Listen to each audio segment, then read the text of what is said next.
Hi TPM, it's Lynn from What Have You Can, about to make another splash. So today we're going to look at the H in splash, and H is for health. Our bodies are incredible vehicles for our life. In fact, it's the only place we've got to live. So we need to take care of them, don't we? But it's crucial to be aware that there's a really complex interrelationship between our body and our mind.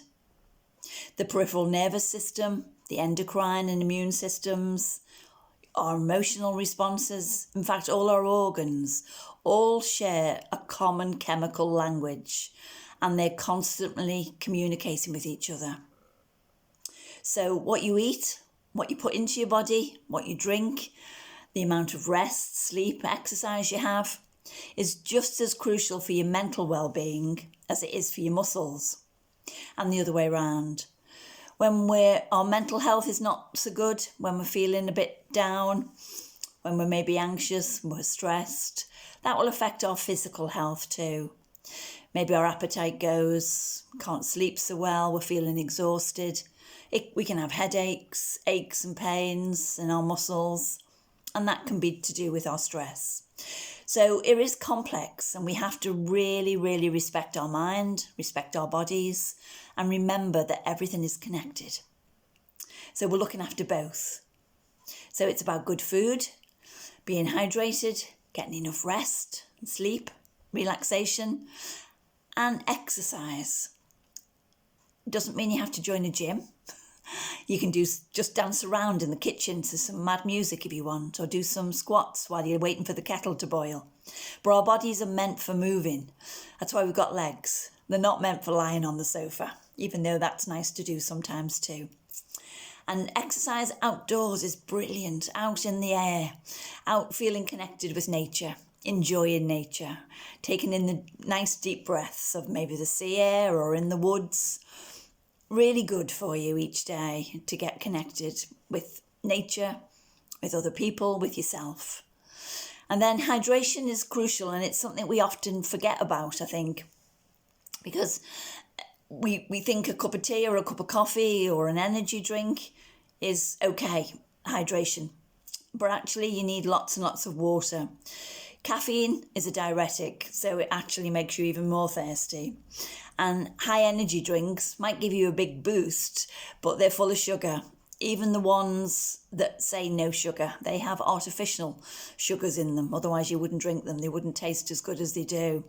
But with a sugar high comes a sugar dip, and your body can be on a roller coaster all day. So it's really useful to remember to drink lots of water. 2 to 3 litres really is what your body needs. And yes, initially you'll be running to the toilet a few times, but your body will settle down after a while. And it's really, really good for you to be hydrated. It's great for your brain. You'll feel much clearer, clarity. You'll be able to think things through better. And very often, we think we're hungry. And actually, it's the same signal that's sent to our brain. It's the same chemicals as when we're thirsty.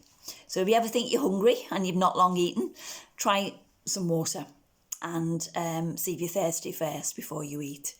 Cut down on the energy drinks, the Coca-Colas, the coffee, and really get, some of the teas are good. Some of the nice herbal teas are really good for you. A chamomile tea going to bed is great to relax you and to calm you down a bit. So hydration, exercise, sleep, as I mentioned before. And then the other thing is good food. Getting the right nutrition into your body so it can repair and recuperate overnight when you're asleep. So make sure you have lots of small meals throughout the day. Try not to go more than 5 hours between meals. Really, it should be 2 to 3 hours when you have a snack to keep your blood sugars nice and level and your energy balanced. Start the day with a really nice healthy meal. A good breakfast. Doesn't have to be a heavy breakfast, but you need some proteins like maybe eggs or yogurt. Some good fats. So nuts, seeds are great because they've got omegas in and they're great for your brain health. You could have some greens with your omelette. So some salad, or you could have some avocado, which is brilliant. That also has great fats in it. Spinach. And then Try to snack as well through the day, but not on sugar. So, some nuts are a great snack, or even a boiled egg is a good snack.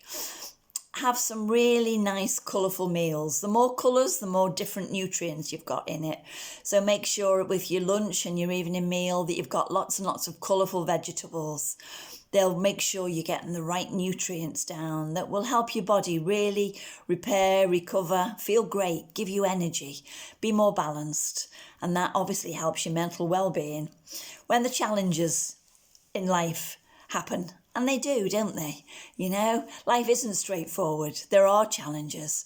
But if your body and your mind is really healthy and really strong, you'll more than meet those challenges. You can do it. That will help your resilience. It will help you bounce back. It will help you find the solutions to the issues that are happening in your life. So have a good meal, lots of water, some exercise, rest well, and remember that interrelationship between mind and body. See you soon.